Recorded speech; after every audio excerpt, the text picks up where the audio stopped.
கதை புதையல். கதைகளின் கருவூலத்தில் இருந்து இன்றைய கதையின் பெயர் ஆற்றங்கரையில். வாருங்கள் கதையை ஆரம்பிக்கலாம். அம்மா, அண்ணன் மற்றும் தருண் ஆகியோர் ஆற்றுக்கு சென்றனர். அங்கே மக்கள் அதிகமாக இருந்தார்கள்.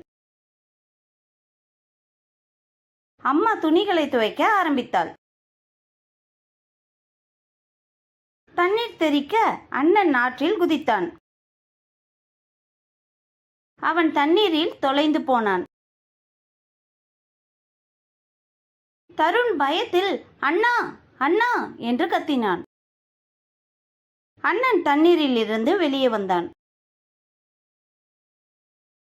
தருண், மறுபடியும் ஒரு சுற்று போறீங்களா? அம்மா தருணை அவன் அண்ணனின் தோள்களில் உட்கார வைத்தாள். இருவரும் தண்ணீரில் நடக்க ஆரம்பித்தனர். தருண் தனது கைகளையும் கால்களையும் வைத்து தண்ணீரை தெறித்தான். மிகவும் மகிழ்ச்சியாக இருந்தது. குழந்தைகளே, இந்த கதை உங்களுக்கு ஏன் பிடித்திருந்தது? நீங்கள் கதையை ஆர்வமுடன் கேட்டீர்களா?